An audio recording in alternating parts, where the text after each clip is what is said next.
कुंड पे हूँ, थोड़ी देर में अच्छी बात, आप कुंड पे ही रहो। बड़े माता भाग्यशाली हो जी आप, रोज आपके राधा दर्शन कुंड करा। पे ही दर्शन करते रहते हो, राधा कुंड के वहीं पे जप करते हाँ हो। माता जी, देखो आप भी देख लो। वही तो कहना, अच्छे भाग्यशाली हो आप तो। हमारे लोगों से तो माता जी कैसे जाने का, हम तो माता जी नहीं। कैमरा नहीं घुमाओ। करना, कैमरा बैक नहीं करना आ रहा माता जी इसमें। नहीं नहीं, फिर भी दिख रहा है, जय दिख रहा ऐसे देख लो। है। जय राधा कुंड। जय जय राधे श्याम कुंड गिरी गोवर्धन की तो जय। रात को नजारा और अच्छा लगता है ना, वहाँ पे लाइट वगैरह होती है तो रात को और भी सुंदर लगता है। हाँ माता जी लेट हो गया, आज वहाँ गए थे विनोद जी के यहाँ पे गए थे हाँ हाँ, अधिकारी से मिलने, अच्छा अच्छा। इसीलिए लेट हो गया। वही तो ठंड है। अच्छा हरे है। कृष्णा माता जी बताओ। तो ठीक है जी, शुरू करते हैं। कैमरा बैक नहीं करना आ रहा मुझे। नहीं नहीं ठीक है माता जी, ठीक है, दिख रहा है उसमें, सही दिख रहा है, और इससे ज्यादा क्या बैक होगा, इतना ही होता है। ठीक है, तो प्रार्थना करेंगे। ओम अज्ञानतिमिरान्धस्य ज्ञानांजना शलाकया चक्षुरुन्मीलितं येन तस्मै श्री गुरुवे नमः।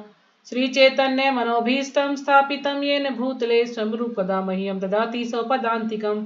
वन्देऽहं श्रीगुरो श्रीयुतपदकमलं श्रीगुरून् वैष्णवांश्च श्रीरूपं साग्रजातं सहगण रघुनाथं तं सजीवं साद्वैतं सावधूतं परिजनसहितं कृष्ण चैतन्यदेवं श्री राधा कृष्ण पादान् सहगण ललिता श्री विशाखान्वितांश्च। हे कृष्णा करुणा सिंधु दीनबंधु जगतपते गोपेश गोपिका कांत राधा कांत नमस्तुते। तप्त कांचन गौरांगी राधे वृंदावनेश्वरी वृषभानुसुते देवी प्रणमामि हरिप्रिये। वाञ्छाकल्पतरुभ्यश्च कृपा सिन्धुभ्य एव च पतितानां पावनेभ्यो वैष्णवेभ्यो नमो नमः। जय श्री कृष्णा चैतन्य प्रभु नित्यानंदा श्री अद्वैत गदाधर श्रीवासादि गौर भक्तवृंदा। हरे कृष्णा कृष्णा कृष्णा हरे हरे, हरे राम राम राम हरे हरे। नमो विष्णुपदाय कृष्णपृष्ठाय भूतले श्रीमते भक्ति वेदांत स्वामी इति नाम्ने। नमस्ते सरस्वती देवे गौरवाणी प्रचारिणे निर्विशेष शून्यवादी प्रश्न स्थारिणे। विष्णुपदाय कृष्णपृष्ठाय भूतले श्रीमते।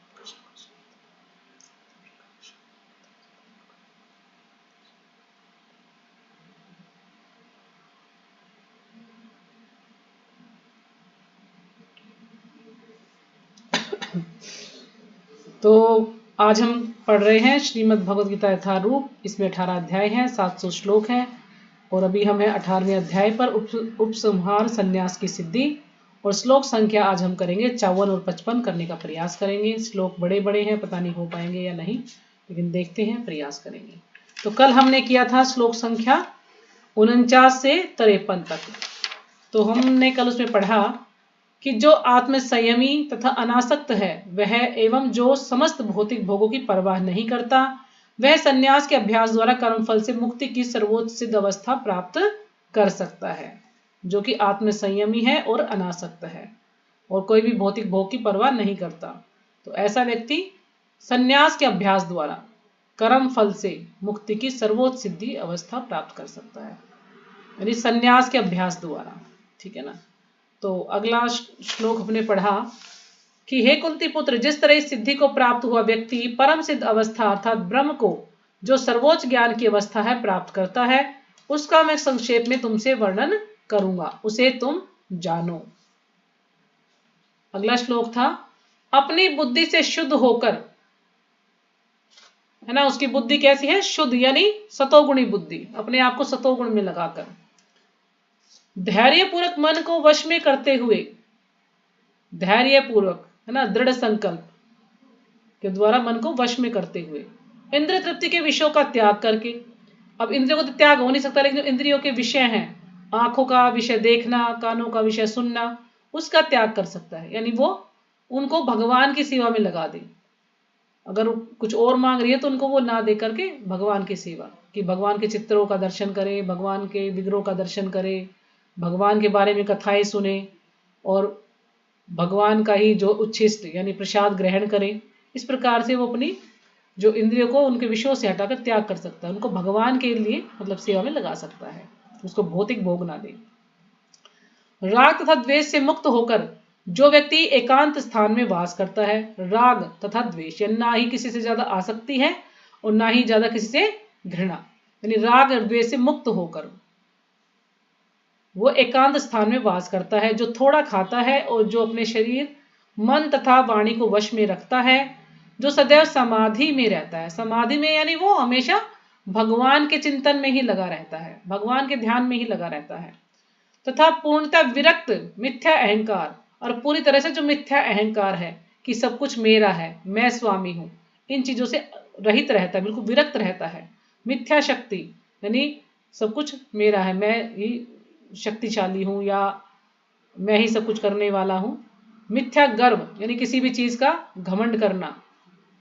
काम यानी कोई भी कामना, उसकी इच्छाएं, वासनाएं, क्रोध, गुस्सा तथा भौतिक वस्तुओं के संग्रह से मुक्त है, यानी सारी चीजों से मुक्त है ऐसा व्यक्ति। जो मिथ्या स्वामित्व की भावना से रहित तथा शांत है, वह निश्चय ही आत्म साक्षात्कार के पद को प्राप्त होता है। जिसके अंदर ये सारे गुण हैं, जो इन सारी चीजों से विरक्त है, वही आत्म साक्षात्कार के पद को प्राप्त होता है। अगला श्लोक आज हम पढ़ेंगे ब्रह्मभूत के बारे में। हम बहुत बार पढ़ते हैं ब्रह्मभूत क्या है, तो आज हम वही पढ़ते हैं। वैसे पहले भी हमने कई बार पढ़ा है इसको, लेकिन आज प्रभा जी इसमें थोड़ा सा और विस्तार से हमें समझा रहे हैं कि आखिर ब्रह्मभूत होता क्या है। तो श्लोक पढ़ते हैं, श्लोक संख्या 54। ब्रह्मभूतः प्रसन्नात्मा न सोचति न कांक्षति, समय सर्वेषु भूतेषु मद्भक्ति लभते पराम। तो जो भी श्लोक का पढ़ना चाहे माता जी पढ़ सकते हैं। हरे कृष्ण माता जी, दंडवत प्रणाम। सभी के चरणों में दंडवत प्रणाम। श्रीमद् भगवत गीता यथारूप, इसमें कुल अध्याय 18 है, 700 श्लोक हैं। हम 18वें अध्याय पे हैं। अध्याय का नाम है उपसंहार संन्यास की सिद्धि और श्लोक संख्या है 54 और इसमें 78 श्लोक है। ब्रह्मभूत प्रसन्नात्मा न सोचति न कांक्षति, सर्वेषु भूतेषु मद्भक्तिं लभते परम। हरे कृष्ण माता जी। कृष्ण। और कोई? हरे कृष्ण माता जी, दंडवत प्रणाम। कृष्णा प्रणाम माता जी। पढ़िए। अध्याय 18 श्लोक संख्या 54। ब्रह्मभूत परमात्मान सोच न सोचति न कांक्षति, सर्वेषु भूतेषु मद्भक्ति लभते पराम। हरे कृष्ण। और कोई?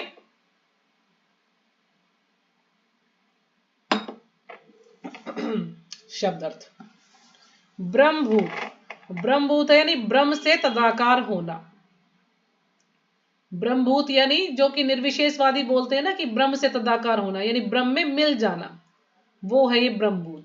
लेकिन इसका अर्थ ये नहीं कि हम भगवान में मिलके भगवान बन जाएंगे, भगवान में मिलते नहीं है। लेकिन वो सोचते हैं निर्विशेषवादी, उनकी सोच यहीं तक है कि हम भगवान में मिलके भगवान बन जाएंगे, लेकिन ऐसा होता नहीं है, भगवान में नहीं मिल सकते हैं। प्रसन्न आत्मा, पूर्णतया प्रमुदित, न कभी नहीं, सोचती खेद करता है, न कभी नहीं, कांक्षति इच्छा करता है, समः समान भाव से, सर्वेषु समस्त भूतेषु जीवों पर मत भक्ति मेरी भक्ति को, लभते प्राप्त करता है, पराम दिव्य। अनुवाद। इस प्रकार जो दिव्य पद पर स्थित है, वह तुरंत पर ब्रह्म का अनुभव करता है ना। जो व्यक्ति दिव्य स्तर पर है, वो तुरंत ही पर ब्रह्म यानी भगवान का अनुभव करता है, भगवान को महसूस करता है ना, भगवान के बारे में अनुभव करता है वो, और पूर्णतः प्रसन्न हो जाता है और एकदम से फिर खुश हो जाता है।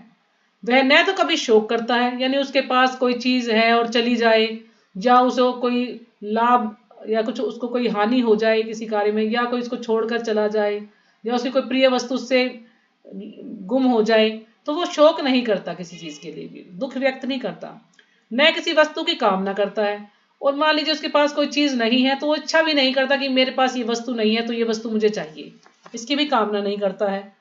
वह प्रत्येक जीव पर संभाव रखता है ना, प्रत्येक जीव के साथ संभाव, उसका सबके साथ एक जैसा स्वभाव रहता है, सबको एक दृष्टि से देखता है, सबको यही सोचता है कि सब क्या है, भगवान के दास हैं, चाहे वो चींटी है चाहे वो हाथी है, कोई भी है, सब क्या है, भगवान के दास हैं, लेकिन अपने कर्मों के अनुसार ये इस शरीर में आ गई हैं।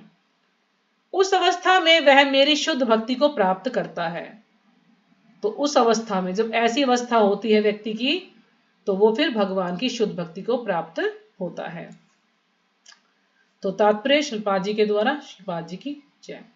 निर्विशेषवादी के लिए ब्रह्मभूत अवस्था प्राप्त करना अर्थात ब्रह्म से तदाकार होना परम लक्ष्य होता है। अब निर्विशेषवादियों का एक ही लक्ष्य होता है कि हमें ब्रह्म में लीन हो जाना है ना। हम ब्रह्म में लीन हो जाएंगे, भगवान से तदाकार हो जाएंगे तो हम भगवान बन जाएंगे। तदाकार यानी मोक्ष, भगवान में मिल जाना, ये उनका एक ही लक्ष्य होता है। लेकिन प्रभुपाद जी कहते हैं कि उनके लिए तो ये मान लीजिए अंतिम लक्ष्य हो गया। उनका एक लक्ष्य होगा कि बस हमें ब्रह्म में मिल जाएंगे तो ब्रह्म बन जाएंगे, हम भगवान बन जाएंगे। लेकिन जो साकारवादी भक्त है, जो कि कृष्ण भावित भक्त है, उसके लिए यहां से शुरुआत है भक्ति की। उसके लिए तो ये लक्ष्य है, अंतिम मोड़ है निर्विशेषवादी के लिए। लेकिन साकारवादी जो कृष्ण भावित भक्त, उसके लिए शुरुआत है। इससे आगे वो और भक्ति करके भगवान को प्राप्त कर सकता है ना। ये इसकी शुरुआत है, यानी वो ऐसा हो जाता है उसकी भक्ति और ज्यादा, उसको भक्ति करनी है और भक्ति में अग्रसर होता है वो। क्योंकि हम कोई निराकार है, यानी किसी को जानते नहीं, तो उसे प्रेम कैसे कर सकते हैं? हम उससे प्रेम नहीं कर सकते जब तक हम उसको आमने सामने देखते नहीं है या उसके बारे में सुनते नहीं है, तो हम उससे प्रेम नहीं कर सकते। जब हम किसी के बारे में सुनते हैं या आमने सामने उसको देखते हैं तो हमें उससे प्रेम होता है। लेकिन जो निर्विशेषवादी भगवान को निराकार मानते हैं, तो वो उनसे प्रेम नहीं करते, यानी वो भगवान की कोई सेवा नहीं करते हैं। वो शास्त्रों को पढ़ते हैं लेकिन सेवा नहीं करते हैं भगवान की। बस उनको यही है कि हाँ, ये भगवान है और हम आत्मा है, लेकिन हम भी अगर भगवान में मिल जाएंगे तो हम भगवान बन जाएंगे, उनको ये सोचते हैं वो। तो इस कारण से वो इससे ऊपर बढ़ते ही नहीं है, उनकी सोच यहीं तक है। लेकिन प्रभुपाद जी इसमें बता रहे हैं कि हमारे जो भक्त हैं उनके लिए यहां से शुरुआत है, यानी उनको यहां से और ज्यादा भक्ति करके भगवान का प्रेम प्राप्त करना है। लेकिन साकारवादी शुद्ध भक्त को इससे भी आगे चलकर शुद्ध भक्ति में प्रवृत्त होना होता है ना। साकारवादी को क्या करना है? शुद्ध भक्ति में, यानी इसको शुद्ध भक्ति करनी है। यानी इस प्रकार से, जैसे मान लीजिए किसी ने, कोई व्यक्ति खाना खा चुका है, अब उसको कोई कहा जाए कि भाई तुम थोड़ा और ले लो, वो बिल्कुल मना कर देगा, मेरा बिल्कुल पेट भर गया है। यानी इस प्रकार से उसको भक्ति करनी है कि बस सब कुछ कि वो हमेशा भगवान की भक्ति में ही लगा रहे, है ना, पूरी तरह से शुद्ध हो जाए। यानी उसको और कुछ चाहिए ही नहीं, भगवान के अलावा कुछ और चाहिए ही नहीं उसको कोई कितना भी कुछ भी कहे, ये कर लो, तुम यहाँ आ जाओ, वहां, वो कुछ नहीं ध्यान करेगा, उसको सिर्फ भगवान की भक्ति चाहिए, है ना। उसे भगवान में ही 24 घंटे लगा रहता है, शुद्ध भक्त होता है। उसको भगवान के कार्य में ही आनंद आता है, यानी भगवान की कोई भी सेवा करता है तो वो उसमें उसको आनंद आता है, और किसी कार्य में उसको आनंद आता ही नहीं है, वो किसी पर ध्यान ही नहीं देता। इसका अर्थ हुआ कि जो भगवत भक्ति में रत है वह पहले ही मुक्ति की अवस्था, जिसे ब्रह्मभूत या ब्रह्म से तादात्म्य कहते हैं, प्राप्त कर चुका होता है। तो यह प्रभुपाद जी कह रहे हैं कि जिसको ये निराकारवादी ब्रह्मभूत अवस्था कहते हैं, वो तो भगवत भक्ति में क्या है कि ये पहले से ही जो मुक्ति की अवस्था, यानी इसका अर्थ क्या है? मोक्ष प्राप्त करना। तो जो भगवत भक्ति में है उसको तो ये पहले से ही मिल चुका होता है, यानी मोक्ष तो उसको पहले ही मिल चुका होता है, वो पहले ही इस अवस्था में आ चुका होता है कि जिसे ब्रह्मभूत या ब्रह्म से तादात्म्य कहते हैं, प्राप्त कर चुका होता है साकारवादी भक्त। क्योंकि जब 24 घंटे भगवान की भक्ति में लगा रहता है, वो कोई भी कार्य करता भगवान के लिए ही करता है, तो पहले ही वो इस अवस्था को प्राप्त कर चुका होता है। परमेश्वर या पर ब्रह्म से तदाकार हुए बिना कोई उनकी सेवा नहीं कर सकता। जब तक हम परमेश्वर से तदाकार हुए बिना ऐसा नहीं कि भगवान में मिल जाएंगे, यानी भगवान के साथ बिल्कुल ऐसा संबंध हमारा कि हम भगवान के साथ ही रहें हमेशा, है ना, भगवान का प्रेम प्राप्त करवाएं, भगवान के प्रिय बन जाएं, तभी हम जो है भगवान की सेवा कर सकते हैं। जब तक हम भगवान के बिल्कुल कहते ना शुद्ध भक्त नहीं बन सकते, तब तक हम भगवान की सेवा भी नहीं करेंगे अच्छे से। यानी उसमें मिलना नहीं है कि वो मिल जाएंगे तो भाई, जैसे कि समुद्र है, समुद्र में एक पानी की बूंद डाल दी तो मिल जाएगी वो, तो उसमें ये हो जाएगा कि भाई दोनों का सेम ही स्तर रहेगा, ऐसा नहीं है। यानी भगवान में मिलेंगे नहीं, भगवान की शुद्ध भक्ति के स्तर पर आ जाएंगे वो, और फिर भगवान का और उसका अलग अलग स्तर रहेगा। ऐसा नहीं कि भगवान में मिल जाएंगे तो भगवान बन जाएंगे, नहीं, वो जीवात्मा ही रहेगा और वो भगवान ही रहेंगे। जैसे मान लीजिए एक मालिक है और एक नौकर है। अब कोई मालिक, कोई नौकर है, एक तो वो जूम के माध्यम से कार्य करते हैं, जैसे आजकल वर्क फ्रॉम होम चला है ना, जूम के माध्यम से करते हैं भाई कार्य वो। तो ऐसा तो नहीं कि जूम के माध्यम, तो सैलरी भी उनको मालिक भी कहेगी सैलरी भी तुम्हें जूम के माध्यम से ही दिखा के दे दूंगा, ऐसा तो नहीं है।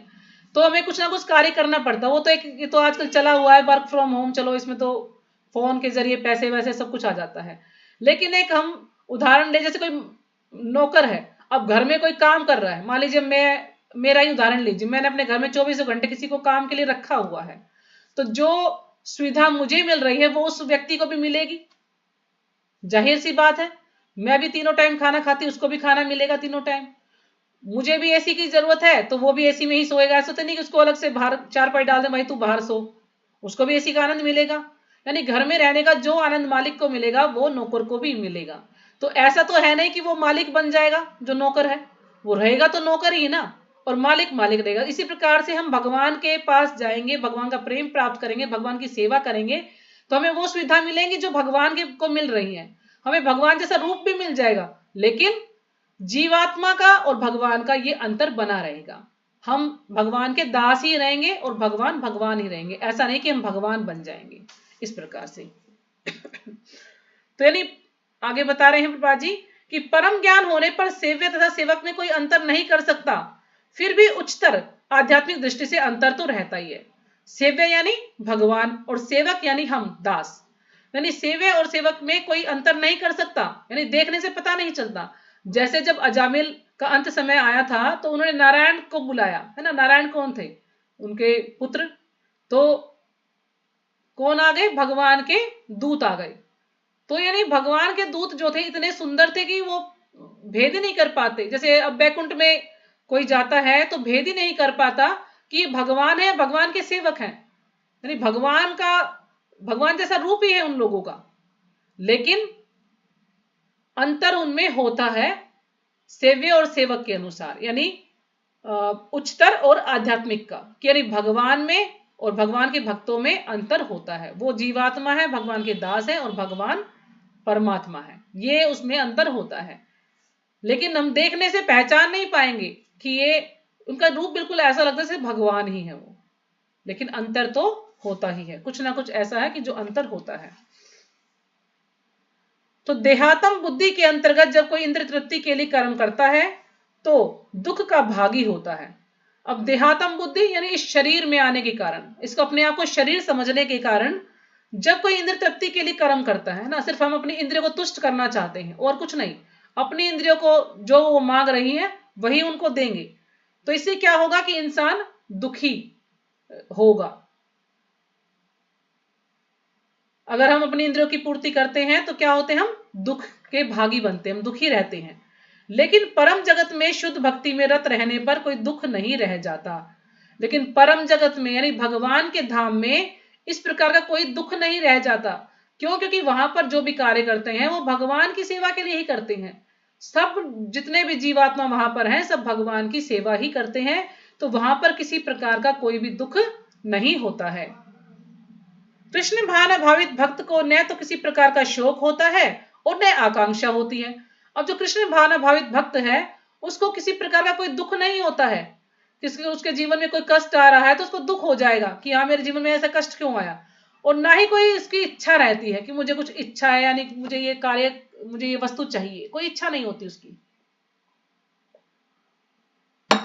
जो शुद्ध भक्त है अभी हम सभी तो शुद्ध भक्त के लेवल पर नहीं है, लेकिन जो शुद्ध भक्त की यहां पर बात हो रही है, जैसे भगवान, जैसे प्रभुपाद जी के शिष्य थे, प्रभुपाद जी शिष्य नहीं यानी महाराज थे कादम्ब कानन महाराज, तो कहते हैं कि उनको कैंसर हो गया था। तो कैंसर होने के बाद भी वो दुखी नहीं हुए, बल्कि कैंसर जो हुआ था उन कोशिकाओं का धन्यवाद कर रहे थे कि बहुत बहुत धन्यवाद तुम्हारा कि मुझे कैंसर हो गया, अब यानी मुझे कैंसर हो गया तो मैं और भक्ति में और दृढ़ हो जाऊंगा। अब उन्हें पता लग गया कि भाई अब तुम थोड़े दिन के मेहमान हो, तो और ज्यादा दृढ़ता से भक्ति की उन्होंने, और ज्यादा भगवान का नाम जप किया। क्यों? क्योंकि उन्हें कोई कष्ट नहीं हुआ कि अरे मेरे को तो कैंसर हो गया, मैं इतनी भक्ति करता था। बिल्कुल नहीं कष्ट हुआ उनको। उन्होंने ये दिखाया औरों के सामने भी, यानी कि बहुत अच्छा है अगर मुझे कैंसर हो गया, तो उन धन्यवाद कर रहे हैं और ज्यादा दृढ़ता से भक्ति कर रही हैं वो। तो यानी जो शुद्ध भक्त के स्तर पर है, शुद्ध भक्त है, वो कोई भी किसी चीज का दुख नहीं मानता, कोई शोक नहीं करता किसी चीज के लिए भी, और ना ही कोई इच्छा करता है कि ये मेरी कोई इच्छा है तो मैं इसको पूरा करूं। बिल्कुल नहीं, वो सिर्फ भगवान के बारे में ही, ध्यान में ही, चिंतन में ही लगा रहता है। तो चूंकि ईश्वर पूर्ण है ना, क्योंकि ईश्वर क्या है? पूर्ण है, भगवान पूर्ण है। जैसे हम ईशोपनिषद का श्लोक में पढ़ते ना कि ईश्वर पूर्ण है, यानी पूर्ण में से पूर्ण निकाल दिया जाए, यानी उसमें से कुछ निकाल दिया जाए तो पूर्ण ही रहेगा, है ना। जीरो में से जीरो चला गया तो जीरो ही बचता है। तो इसी प्रकार से यानी भगवान इतने अवतार हैं भगवान के, भगवान इतने जीवात्माओं को जो है उत्पन्न करते हैं, तो भी फिर भगवान पूर्ण ही रहते हैं। ऐसा नहीं कि भगवान में कुछ कमी आ जाती है, भगवान तो पूर्ण ही रहते हैं। अतएव ईश्वर में सेवारत जीव भी कृष्ण भावना में रहकर अपने को में पूर्ण रहता है। यानी ईश्वर में सेवारत जो भगवान की सेवा करता है, वो जीव भी अपने आप में पूर्ण ही रहता है। वह ऐसी नदी के तुल्य है जिसके जल की सारी गंदगी साफ कर दी गई है। यानी अपने आप में पूर्ण रहने का क्या अर्थ बताएं यहां पर, कि वह ऐसी नदी के तुल्य है जिसके जल की सारी गंदगी साफ कर दी गई है। मतलब ऐसी नदी के समान है जिसमें जो भी गंदगी थी बिल्कुल साफ, बिल्कुल स्वच्छ जल है उसका, बिल्कुल साफ कर दिया गया उसका जो भी गंदगी थी। जैसे कई बार हम देखते हैं ना कि यमुना नदी की सफाई होती है कि लोग उसमें कितना गंद डाल देते हैं, गंगा नदी में भी लोग गंदगी डाल देते हैं, तो उसकी सफाई कर दे। जैसे कई बार राधा कुंड की भी सफाई होती, कई साल में एक बार, है ना, कितने वर्ष में एक बार राधा कुंड की भी सफाई होती है, तो बिल्कुल यानी साफ कर दिया उसको। तो ऐसा होता है शुद्ध भक्त की का ये स्तर है, यानी एक नदी को पूरी तरह से साफ कर दिया जाए, कोई गंदगी ना रहे इसमें। क्योंकि शुद्ध भक्त में कृष्ण के अतिरिक्त कोई विचार ही नहीं उठते। अब जो शुद्ध भक्त है वो सिर्फ कृष्ण के बारे में ही सोचता है, और कृष्ण से अलग कोई विचार ही नहीं होंगे उसके अंदर, वो कुछ सोचेगा ही नहीं, वो सिर्फ कृष्ण के बारे में ही सोचेगा हमेशा, जब भी सोचेगा। अतः वह प्रसन्न रहता है और हमेशा खुश रहता है, भगवान की भक्ति करके खुश रहता है।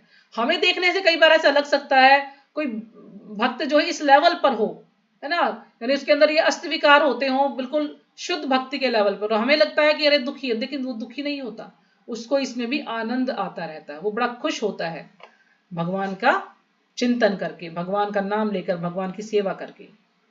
वह न तो किसी भौतिक क्षति पर शोक करता है और न किसी लाभ की आकांक्षा करता है, यानी कोई कुछ उसका कुछ नुकसान हो जाए तो उस पर भी वो शोक नहीं करता, और ना ही वो किसी चीज की इच्छा करता है कि मुझे कुछ लाभ मिल जाए या मेरा कुछ भला हो जाए, कोई इच्छा नहीं होती उसकी, क्योंकि वह भगवत भक्ति से पूर्ण होता है, वो पूरी तरह से भगवत भक्ति से भरा हुआ होता है।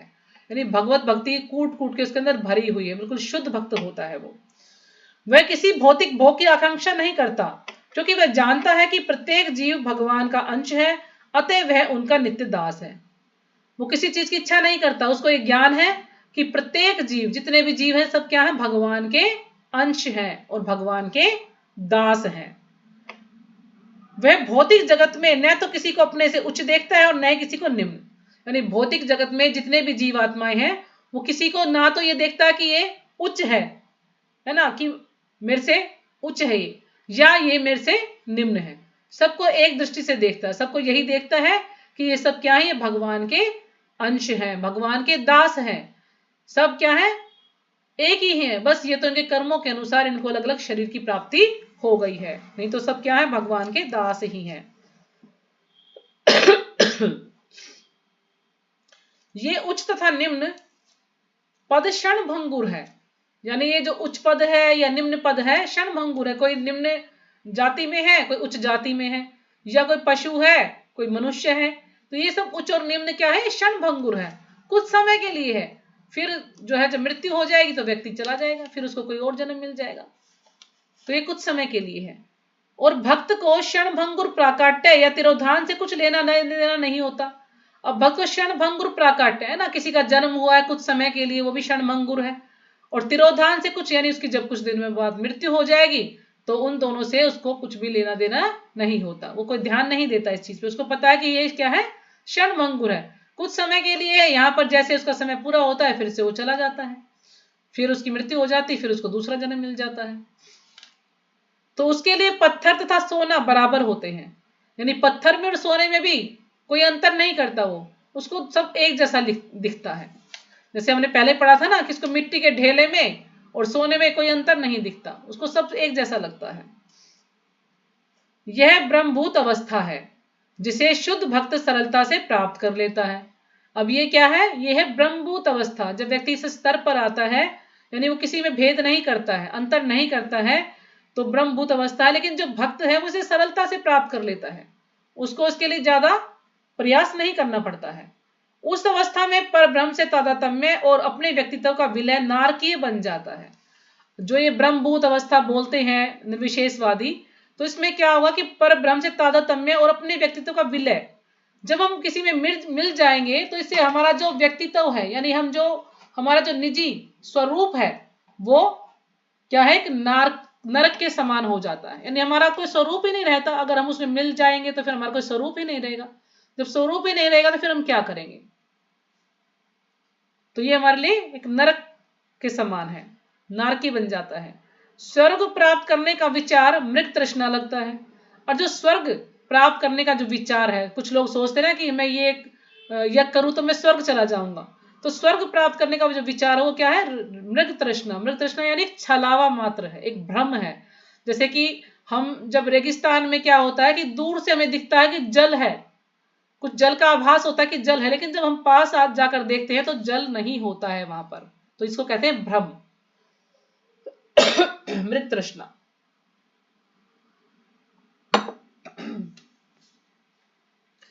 और इंद्रियां विष दंत विहीन सर्प की भांति प्रतीत होती हैं।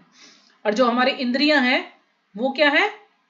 विष दंत सर्प की भांति, यानी कोई ऐसा सर्प है जिसके विष के दांत हटा दिए गए हों, है ना, तोड़ दिए गए हों विष के दांत।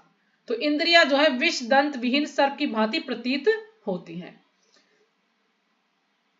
जिस प्रकार विष दंत विहीन सर्प से कोई भय नहीं रह जाता, उसी प्रकार स्वतः संयमित इंद्रियों से कोई भय नहीं रह जाता। तो यह प्रभा जी समझा रहे हैं, जब सांप के विष के दांत नहीं होते तो उससे कितना डर नहीं लगता। तो इसी प्रकार से जब इंद्रियां भगवान की सेवा में लग जाती हैं तो फिर हमें उनसे कोई भय नहीं लगता, क्योंकि इंद्रियां क्या है? जब भगवान की सेवा में लगी तो हमारे वश में हो जाती है इंद्रियां, तो फिर हमें उनसे कोई डर नहीं लगता है, वो इधर उधर नहीं भागती हैं, वो हमारे कंट्रोल में हो जाती हैं। यह संसार उस व्यक्ति के लिए दुखमय है जो भौतिकता से ग्रस्त है। तो जो संसार है उस व्यक्ति के लिए दुखमय है जो कि भौतिकता से ग्रस्त है, यानी जो सिर्फ भौतिक संसार में ही लगा रहता है, अपने परिवार में, अपने बच्चों में, अपने आप को जो है सजाने में, है ना, अपने शरीर को की जो इच्छाएं हैं, अपनी इंद्रियों की जो इच्छाएं हैं, अपने उसकी तुष्टि करने में, उनको ही उसी कार्य में लगा रहता है ऐसा व्यक्ति। तो वही जो है भौतिकता से ग्रस्त है, यानी वो दुखी रहता है ऐसा व्यक्ति जो सिर्फ अपनी इंद्रियों की तुष्टि में लगा रहता है। क्योंकि अब इंद्रियां कुछ मांग रही है, हम इसकी एक कुछ इच्छा पूरी करेंगे, फिर दूसरी, फिर तीसरी, ऐसे कुछ ना कुछ वो इंद्रियां मांगती ही रहती हैं और हम उनको देते रहते हैं, तो वो और इच्छाएं बढ़ती रहती हैं उनकी। लेकिन भक्त के लिए समग्र जगत वैकुंठ तुल्य है। लेकिन जो भक्त है उसके लिए जो संसार है, ये भौतिक संसार क्या है? वैकुंठ के समान है। जैसे वैकुंठ में कोई व्यक्ति रहता है ना, कहते हैं जहां भगवान का नाम है वहीं पर वैकुंठ ही है ना, भगवान का जहां पर 24 घंटे कीर्तन चलता है, नाम है, वहां पर वैकुंठ ही है। तो इसी प्रकार से जो भक्त है उसके लिए क्या है? वैकुंठ तुल्य है सारा संसार। क्यों? क्योंकि वो 24 घंटे भगवान की भक्ति में लगा रहता है, तो उसको ये वैकुंठ ही लगता है। इस ब्रह्मांड का महान से महानतम पुरुष भी भक्त के लिए एक क्षुद्र चींटी से अधिक महत्वपूर्ण नहीं होता। इस ब्रह्मांड का महान से महानतम पुरुष भी, यानी महान से महान पद भी, यानी कितना ही ऊंचा पद हो उसके लिए, या मान लीजिए वो ब्रह्मा जी है या इंद्र है या एक क्षुद्र चींटी है, तो वो इससे ज्यादा कोई फर्क नहीं पड़ता, उसको सब एक जैसा ही लगता है उसको, है ना। उसको क्षुद्र चींटी से अधिक और कुछ महत्वपूर्ण नहीं होता, यानी कोई भी पद उसको आकर्षित नहीं करता है, चाहे कितना ही ऊंचा पद हो, चाहे महान से महान पद हो, तो वो सबको एक ही दृष्टि से देखता है, यानी एक क्षुद्र चींटी की तरह से ही उसको समझता है। यानी इसको ज्यादा महत्व नहीं देता, अरे तो ऊंचा पद है, तो ब्रह्मा का पद है, नहीं, कहीं भी रहे, लेकिन अगर वहां पर भगवान है तो वो उसके लिए वही सब कुछ अच्छा है, यानी इस पर कोई ज्यादा ध्यान नहीं देता है। वो सब उसके लिए जितने भी ये पद हैं सब क्या है, तुच्छ हैं, एक क्षुद्र चींटी के समान है सब। ऐसी अवस्था भगवान चैतन्य की कृपा से ही प्राप्त हो सकती है ना। ऐसी अवस्था जब व्यक्ति सबको यानी किसी पद से आकर्षित ना हो, सबको एक जैसा ही देखे, तो ऐसी अवस्था कब प्राप्त होती है, जब भगवान चैतन्य की कृपा होती है।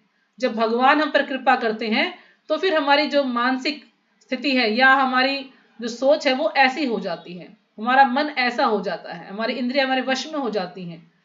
जिन्होंने इस युग में शुद्ध भक्ति का प्रचार किया, तो चैतन्य महाप्रभु हैं, उन्होंने ही शुद्ध भक्ति का प्रचार किया है ना। भगवान चैतन्य ने घर घर जाकर सबको ये हरि नाम दिया ताकि सब लोग जो हैं इससे लाभान्वित हो, सब लोग भगवान की भक्ति कर पाए।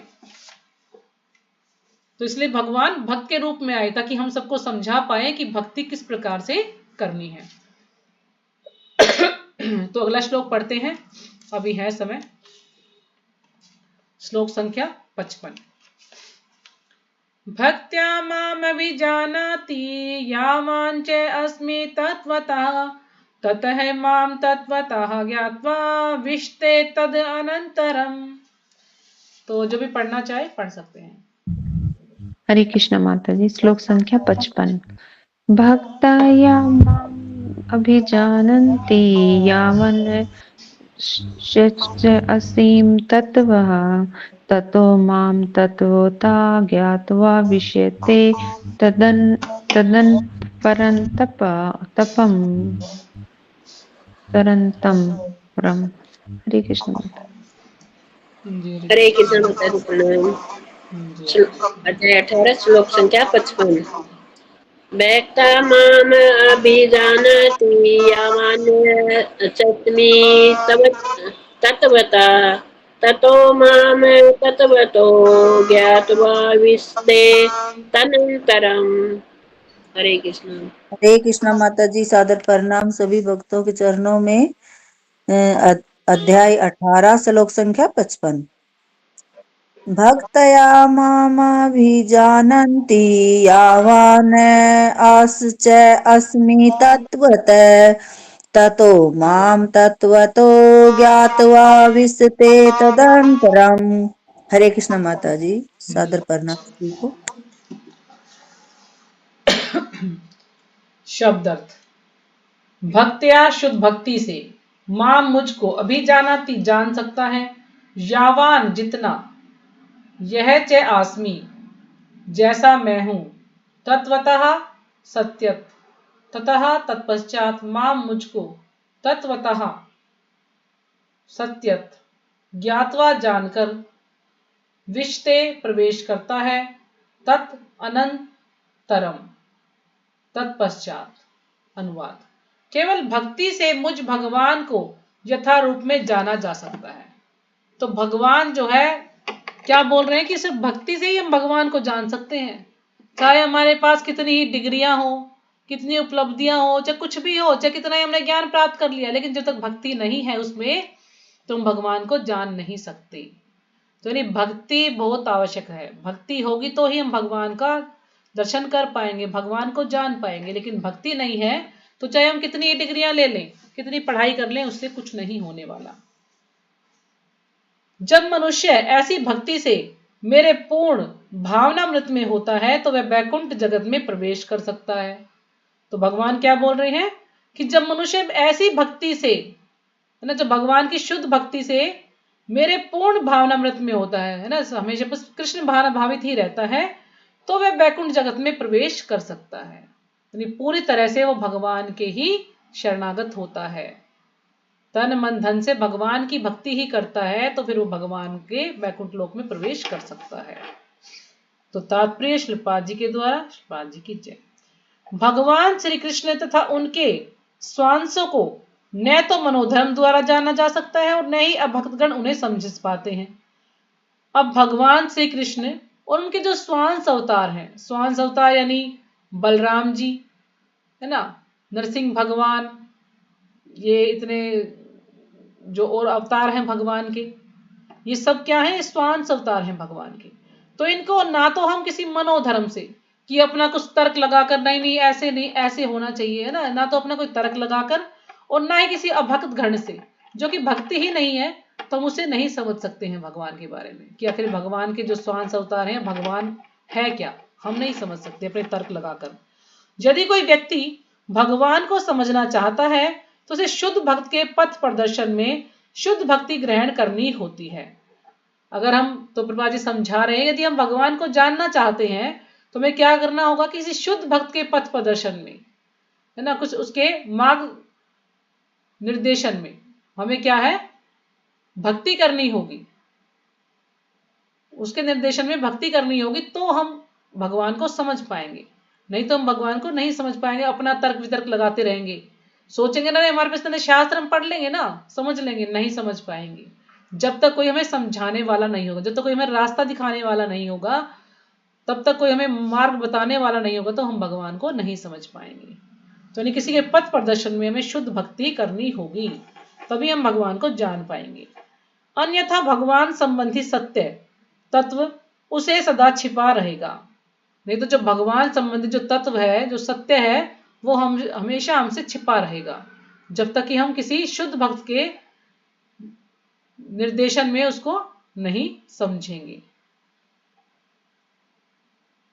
जैसा कि भगवद गीता में 7.25 में कहा जा चुका है, नाहम प्रकाश्य सर्वस्य है, मैं सबों के समक्ष प्रकाशित नहीं होता। तो भगवान इस श्लोक में बता रहे हैं कि मैं सबके समक्ष प्रकाशित नहीं होता। केवल पांडित्य या मनोधर्म द्वारा ईश्वर को नहीं समझा जा सकता है। कुछ लोग अपने पांडित्य, अपनी बुद्धिमानी से सोचे भगवान को समझ लेंगे, हम तो बहुत ज्ञानी हैं, है ना, या हम कुछ तर्क लगा लगा के भगवान को समझ लेंगे। नहीं, जब तक हम भगवान की भक्ति नहीं करेंगे हम भगवान को नहीं समझ सकते। कृष्ण को केवल वही समझ पाता है जो कृष्ण भावनामृत तथा भक्ति में तत्पर रहता है।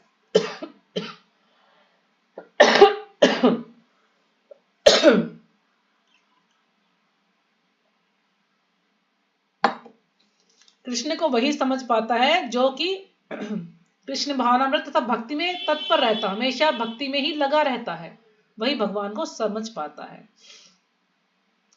इसमें विश्वविद्यालय की उपाधियां सहायक नहीं होती, है ना। इसमें हमने भाई बहुत सारी डिग्रियां ले ली हैं, पीएचडी कर ली है ना, या कुछ और कर लिया है, कुछ और इंजीनियर बन गए हैं, तो ये डिग्रियां कुछ काम नहीं आती जब तक कि उसमें भक्ति ना हो। जब हम भक्ति नहीं करेंगे तो हम भगवान को नहीं जान पाएंगे। जो व्यक्ति कृष्ण विज्ञान तत्व से पूर्णतः अवगत है, जो व्यक्ति कृष्ण विज्ञान यानी कृष्ण जो तत्व है, यानी कृष्ण जो भगवान है, उनसे पूरी तरह से अवगत है, जानता है, वही बैकुंठ जगत या कृष्ण के धाम में प्रवेश कर सकता है। जो भगवान को तत्व से जानता है वही बैकुंठ जगत में या कृष्ण के धाम में प्रवेश कर सकता है। जैसे हमारे 12 क्या है, महाजन है, तो 12 महाजन का नाम क्यों है, क्योंकि वो तत्व से भगवान को जानते हैं, वो पूरे अच्छी तरह से, पूरे गहराई से भगवान को जानते हैं कि भगवान है कौन, इसलिए वो 12 महाजन में उनका नाम आता है। तो नहीं, अगर हम तत्व से भगवान को जान पाते हैं तो फिर हम भगवान के धाम में प्रवेश कर सकते हैं। ब्रह्मभूत होने का अर्थ यह नहीं है कि वह अपना स्वरूप खो बैठता है। अब ब्रह्मभूत होने का प्रभा जी समझा रहे हैं अच्छे से हमें कि ब्रह्मभूत होने का अर्थ यह नहीं है कि वह अपना स्वरूप खो बैठता है, जैसा कि निर्विशेषवादी सोचते हैं कि ब्रह्मभूत अवस्था प्राप्त कर ली तो फिर हम भगवान में मिल जाएंगे, भगवान बन जाएंगे। लेकिन प्रभा जी यहाँ पर हमें क्लियर कर रहे हैं कि वो अपना स्वरूप नहीं खो बैठता है कि उसका स्वरूप गुम हो जाएगा, भगवान में मिल जाएगा। भक्ति तो रहती ही है, और जब तक भक्ति का अस्तित्व रहता है तब तक ईश्वर, भक्त तथा भक्ति की विधि रहती है।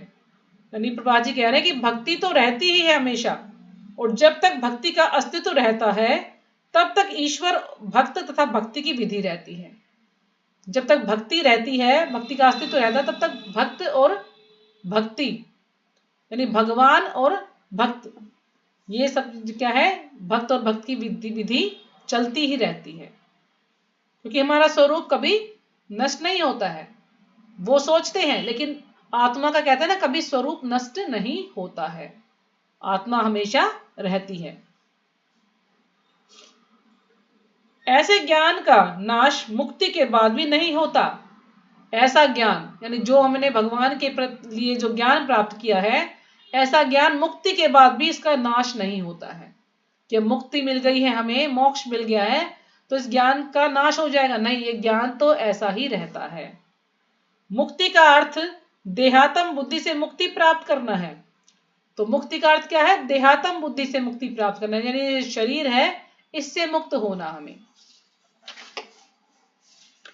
आध्यात्मिक जीवन में वैसा ही अंतर, वही व्यक्तित्व स्वरूप बना रहता है, लेकिन शुद्ध कृष्ण भावनामृत में ही विष्टे शब्द का अर्थ है मुझ में प्रवेश करता है। यानी आध्यात्मिक जीवन में वैसा ही अंतर, वही व्यक्तित्व स्वरूप बना रहता है। जब हम आध्यात्मिक जीवन में यानी हम भगवान के धाम में चले जाते हैं या हम भगवान की भक्ति में लग जाते हैं तो क्या होगा कि जो वही व्यक्तित्व यानी जो हमारा निजी जो स्वरूप है आत्मा का, वो बना ही रहता है, वो कभी नष्ट नहीं होता है। लेकिन शुद्ध कृष्ण भावनामृत में ही विष्टे शब्द का अर्थ है मुझ में प्रवेश करता है। अब इसका अर्थ जो विष्टे है यानी इसका अर्थ क्या है? मुझ में प्रवेश करता है। मुझ में प्रवेश करने का अर्थ यह नहीं कि हम भगवान में मिल जाते हैं, हम भगवान में नहीं मिलते हैं।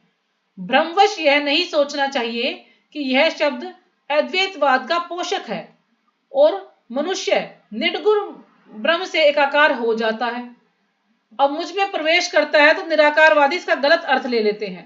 निराकारवादी क्या बोलते हैं कि मुझ में प्रवेश करता है यानी वो भगवान में मिल जाता है, लेकिन प्रभुपाद जी बता रहे कि ऐसा नहीं है, भगवान में नहीं मिलता है। जैसे कि अब एक वीडियो आया था कई दिन पहले, तो उसमें मांस का अर्थ अब हम लोग मांस ही समझते हैं, लेकिन मांस का अर्थ कुछ एक और अर्थ बताया था उसमें, मुझे याद नहीं है। तो उसमें किसी ने वीडियो डाला था कि जो जो सीता देवी है उन्होंने मांस दिया किसी को, कुछ ऐसा कुछ वीडियो था। तो उसमें प्रभु जी ने क्लियर किया हुआ कि मांस का अर्थ ये नहीं है, मांस का अर्थ कुछ और है। लेकिन जिनको ज्ञान नहीं है वो मांस का अर्थ मांस ले लेते हैं। क्या सीता माता कभी मांस खा सकती हैं या किसी को दे सकती हैं? या भगवान राम किसी को मांस दे सकते हैं? नहीं। तो ऐसे खाम खा के वीडियो बहुत सारे लोग डालते हैं।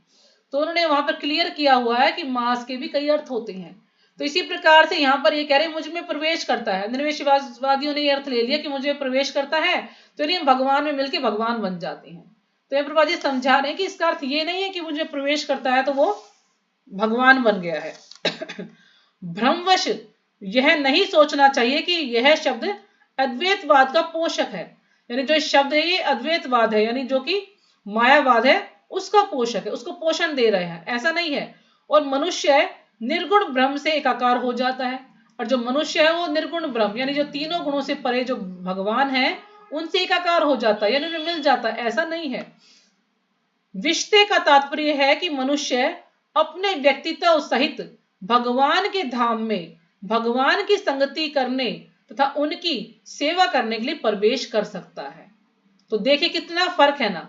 वो क्या सोचते हैं कि प्रवेश करते हैं तो यानी भगवान में मिल जाते हैं, लेकिन यह प्रभुपाद जी क्लियर कर रहे हैं इस बात को कि विष्टे का तात्पर्य है कि मनुष्य अपने व्यक्तित्व सहित भगवान के धाम में, यानी जब हम मुक्त हो जाते हैं, जब हमें मोक्ष की प्राप्ति हो जाती, मुक्ति मिल जाती है, तो क्या होता है कि हमारा व्यक्तित्व यानी जो हमारा स्वरूप है आत्मा का, उस स्वरूप सहित हम जो है भगवान के धाम में प्रवेश करते हैं। भगवान की संगति करने के लिए, क्या करने के लिए? भगवान का संग करने के लिए और उनकी सेवा करने के लिए प्रवेश कर सकता है वो व्यक्ति। जब वो मुक्त हो जाता है, जब वो शुद्ध भक्त बन जाता है, इस अवस्था को प्राप्त कर लेता है, तो वो फिर भगवान के धाम में अपने स्वरूप सहित जाता है और भगवान की भक्ति, भगवान की सेवा करता है, भगवान का संग करता है। ऐसा नहीं है कि भगवान में प्रवेश करके भगवान बन जाता है, ऐसा नहीं है। तो कितना डिफरेंस है इस चीज में। तो उदाहरणार्थ एक हरा पक्षी शुक हरे वृक्ष में इसलिए प्रवेश नहीं करता कि वह वृक्ष से तदाकार लीन हो जाए।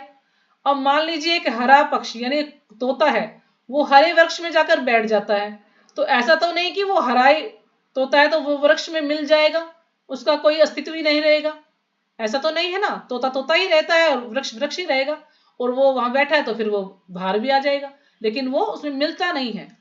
तो यहाँ प्रभुपाद जी यही समझा रहे हैं इसलिए प्रवेश नहीं करता। जो तोता है वो वृक्ष पर इसलिए प्रवेश नहीं करता, वृक्ष पर इसलिए नहीं बैठता कि वह वृक्ष तदाकार यानी लीन हो जाएगा, कि वृक्ष में मिल जाएगा, ऐसा नहीं है। अपितु वह वृक्ष के फलों का भोग करने के लिए प्रवेश करता है। तो वृक्ष में क्यों जाता है? वृक्ष पर, वो वृक्ष पर जो फल लगे हैं उनका भोग करने के लिए तोता वहां पर जाता है। वो इसलिए नहीं जाता कि उसको उसमें मिलना है, वो सिर्फ फल खाने के लिए जाता है। तो निर्विशेषवादी सामान्यतः समुद्र में गिरने वाली तथा समुद्र से मिलने वाली नदी का दृष्टांत प्रस्तुत करते हैं। अब जो निर्विशेषवादी हैं सामान्यतः क्या करते हैं? समुद्र में गिरने वाली तथा समुद्र से मिलने वाली नदी का दृष्टांत प्रस्तुत करते हैं कि जब नदी जो है समुद्र में मिल जाती है तो उसका कोई अस्तित्व नहीं रहता।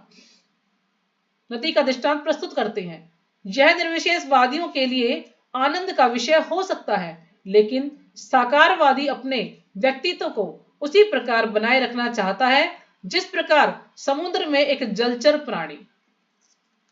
तो यानी निर्विशेषवादी क्या सोचते, जैसे नदियां गिरती हैं समुद्र में तो उनका कोई अस्तित्व नहीं होता, तो इसी प्रकार से जीव जब भगवान में मिल जाएगा तो उसका कोई अस्तित्व नहीं रहेगा, ऐसा नहीं है। तो यहाँ पर बाजी ये समझा रहे हैं कि जो निर्विशेषवादी है उनके लिए आनंद का विषय हो सकता है, लेकिन जो साकारवादी अपने व्यक्तित्व को उसी प्रकार बनाए रखना चाहता है जिस प्रकार समुद्र में एक जलचर प्राणी। तो समुद्र के अंदर ऐसा नहीं है कि नदियां ही हैं, नदियों का जल चला गया तो बस, लेकिन उसके अंदर कुछ जलचर प्राणी भी होते हैं ना, उनका तो अस्तित्व होता है। तो इसलिए आगे समझा रहे कि यदि हम समुद्र की गहराई में प्रवेश करें तो हमें अनेकानेक जीव मिलते हैं, केवल समुद्र की ऊपरी जानकारी पर्याप्त नहीं है। जब हम गहराई में अंदर जाते हैं यानी वो उनकी सोच कहां तक है, बस ब्रह्मभूत अवस्था तक, भगवान में लीन होने की। लेकिन जब वो और अंदर जाएंगे और गहराई से विचार करेंगे तो और तथ्य निकलकर सामने आएंगे। तो प्रभुपाद जी यही समझा रहे हैं हमें कि जब हम उसमें प्रवेश करें तो अनेकानेक जीव मिलते हैं। देखते हैं ना कितने प्रकार के जीव हैं, जलचर हैं, वहां पर बहुत प्रकार के जीव हमें देखने को मिलते हैं। जब एक गोताखोर नीचे तक जाता है, छानबीन करता है, तो देखता कितने प्रकार के जीव उसको वहां पर मिलते हैं। तो केवल समुद्र की ऊपरी जानकारी पर्याप्त नहीं है, लेकिन हम ऊपर ऊपर से देख लेते हैं, जो निर्विशेषवादी ऊपर ऊपर से देख लेते हैं, बस यही है सब कुछ, और नीचे तक जाने का प्रयास नहीं करते, नीचे तक गहराई तक समझने का प्रयास नहीं करते। समुद्र की गहराई में रहने वाले जलचर प्राणियों की भी जानकारी रखना आवश्यक है, यानी जो उसके अंदर जो जलचर प्राणी उनके बारे में भी ज्ञान होना चाहिए। भक्त अपनी शुद्ध भक्ति के कारण परमेश्वर के दिव्य गुणों तथा ऐश्वर्य को यथार्थ रूप में जान सकता है। अब जो शुद्ध भक्त है वो भगवान के जो ऐश्वर्य हैं, जो भगवान के दिव्य गुण हैं, उनको यथा रूप में जान सकता है, उनको अच्छी तरह से जान सकता है वो। जैसा कि 11वें अध्याय में कहा जा चुका है, केवल भक्ति द्वारा इसे समझा जा सकता है। इसी की पुष्टि यहां भी हुई है, यानी भक्ति के द्वारा ही हम इन सब चीजों को समझ सकते हैं। जहां भक्ति नहीं है वहां हम इन चीजों को नहीं समझ सकते। मनुष्य भक्ति द्वारा भगवान को समझ सकता है और उसके धाम में प्रवेश कर सकता है। तो मुझ में प्रवेश यानी भगवान में के धाम में प्रवेश करना, भगवान का संग करने के लिए, भगवान की सेवा करने के लिए। भौतिक बुद्धि से मुक्ति की अवस्था, ब्रह्मभूत अवस्था को प्राप्त कर लेने के बाद भगवान के विषय में श्रवण करने से भक्ति का शुभारंभ होता है। जब हम ये ब्रह्मभूत अवस्था को प्राप्त कर लेते हैं तब फिर क्या है कि हम भगवान के विषय में श्रवण करने से, हमें भगवान के बारे में ज्यादा से ज्यादा सुनना चाहिए, भगवान के शास्त्र को पढ़ना चाहिए, भगवान की सेवा करना चाहिए, तभी क्या है भगवान की भक्ति का शुभारंभ होता है। जब कोई परमेश्वर के विषय में श्रवण करता है तो स्वतः ब्रह्मभूत अवस्था का उदय होता है। जब हम भगवान के विषय में सुनते हैं तो फिर क्या है कि एकदम से अपने आप ही ब्रह्मभूत अवस्था की शुरुआत हो जाती है, ब्रह्मभूत अवस्था का उदय होता है जैसे ही हम भगवान की भक्ति में लगते हैं, भगवान के बारे में सुनते हैं, और भौतिक कल्मश यथा लोभ तथा काम का विलोप हो जाता है। और यानी भौतिक कल्मश यानी जो 6 अनर्थ हैं ये धीरे धीरे जो है निकलने शुरू हो जाते हैं, यानी हमारी जो बुरी आदतें हैं वो धीरे धीरे निकलने लग जाती है, हमारी सारी बुरी आदतें धीरे धीरे समाप्त हो जाती हैं। जो जो भक्त के हृदय से काम तथा इच्छाएं विलुप्त होती जाती हैं त्यों त्यों वह भगवत भक्ति के प्रति अधिक आसक्त होता जाता है। जैसे जैसे ये अनर्थ हमारे अंदर से निकलते जाएंगे तो हम उतने ही ज्यादा भक्ति में और दृढ़ होते जाएंगे, हमें और ज्यादा आसक्ति हो जाएगी उससे, भक्ति से, और इस तरह वह भौतिक कल्मश से मुक्त हो जाता है। जीवन की उस स्थिति में वह भगवान को समझ सकता है। जब ऐसी स्थिति होगी तो फिर वो भगवान को अच्छे से समझ पाएगा, जब उसके 6 अनर्थ जो है वो उसके अंदर से निकल जाएंगे, सारी बुरी आदतें उसकी समाप्त हो जाएंगी। जीवन की उस स्थिति में भगवान को समझ सकता है। श्रीमद् भागवत में भी इसका कथन हुआ है कि मुक्ति के बाद भक्ति योग चलता रहता है, कि जब व्यक्ति मुक्त हो जाता है इन सब चीजों से तो भी भक्ति योग उसका चलता रहता है। इसकी पुष्टि वेदांत सूत्र में 4.1.12 में होती है। अप्रायणात् तैत्रापि ही दृष्टम। इसका अर्थ है कि मुक्ति के बाद भक्ति योग चलता रहता है। श्रीमद् भागवत में वास्तविक भक्तिमय मुक्ति की जो परिभाषा दी गई है उसके अनुसार यह जीव का अपने स्वरूप या अपनी निजी स्वाभाविक स्थिति में पुनः प्रतिष्ठापित हो जाना है। यानी श्रीमद् भागवत में क्या बताया कि जो भक्तिमयी मुक्ति, असली मुक्ति क्या है कि जो जीव है उसका जो वास्तविक स्वरूप है वो उसमें प्रतिष्ठापित हो जाता है। यानी जब हम शुद्ध भक्त बन जाते हैं, भगवान के धाम जाते हैं, तो जो हमारा सच्चिदानंद स्वरूप है वो हमें प्राप्त होता है। अभी तो ये भौतिक शरीर जो है हमारे इसके ऊपर है, तो हम अपने आप को शरीर ही समझते हैं, आत्मा नहीं समझते। लेकिन जब हम शुद्ध होकर भगवान के धाम में जाते हैं तो जो सच्चिदानंद स्वरूप है, भगवान जैसा जो स्वरूप है वो हमें प्राप्त होता है, यानी उसका हमें ज्ञान होता है और ये जो भौतिक शरीर है ये नष्ट हो जाता है। स्वाभाविक स्थिति की व्याख्या पहले ही की जा चुकी है। प्रत्येक जीव परमेश्वर का अंश है। तो स्वाभाविक स्थिति क्या है, पहले इसके बारे में चर्चा हो चुकी है कि जो जीव है वो क्या है, परमेश्वर का अंश है, अतः उसकी स्वाभाविक स्थिति सेवा करने की है। तो हमारा वास्तविक धर्म क्या है, हमें भगवान की सेवा करनी है, हम भगवान के दास हैं। ये है हमारा अच्छा अहंकार कि हम भगवान के दास हैं, और हम अपने आप को स्वामी समझते हैं तो यह है मिथ्या अहंकार। मुक्ति के बाद यह सेवा कभी रुकती नहीं है। अगर हम मुक्त हो जाते, मुक्त होने का अर्थ क्या है कि हम भगवान के धाम चले जाते हैं। ये मुक्ति नहीं है कि हम भगवान में लीन हो जाएंगे, ये मुक्ति नहीं है। असली मुक्ति क्या है कि हम भगवान के धाम चले जाते हैं, हम भगवान का प्रेम प्राप्त कर पाते हैं। यानी जो हमने चाहा था, यानी हमने क्या किया, साधना भक्ति के द्वारा हमने साध्य प्राप्त करना है। साध्य क्या है, भगवान का प्रेम। तो वो हमने जब प्राप्त हम उसको कर लेते हैं तो फिर हमारी मुक्ति के बाद भी सेवा कभी रुकती नहीं है। हम भगवान के धाम में जाकर भगवान की सेवा करते हैं। अंतर वही होता है कि हम भगवान के दास हैं और भगवान भगवान ही रहते हैं। ऐसा नहीं है कि हम वहां पर भगवान बन जाते हैं, हमें भगवान जैसा स्वरूप भी प्राप्त होता है लेकिन हम भगवान नहीं बन सकते हैं। वास्तविक मुक्ति तो देहात्म बुद्धि की भ्रांत धारणा से मुक्त होना है। तो वास्तविक मुक्ति क्या है कि जो देहात्म बुद्धि की भ्रांत धारणा कि मैं ये शरीर हूं, इससे मुक्त होना है। यानी हम धीरे धीरे जब भक्ति करते रहेंगे तो हम इस लेवल पर आ जाएंगे कि हम ये शरीर नहीं, हम आत्मा है और हमारा कार्य है भगवान की सेवा करना। अभी हम इस लेवल पर नहीं आए, लेकिन धीरे धीरे जब हम प्रयास करते रहेंगे तो हम एक दिन ऐसा अवश्य आएगा कि हम इस लेवल पर आ जाएंगे, अगर हम अच्छे से भक्ति कर पा रहे हैं। तो ठीक है, यहीं पे विराम करते हैं। हमारा श्लोक पूरा हो गया है, थोड़ा समय ज्यादा लग गया है।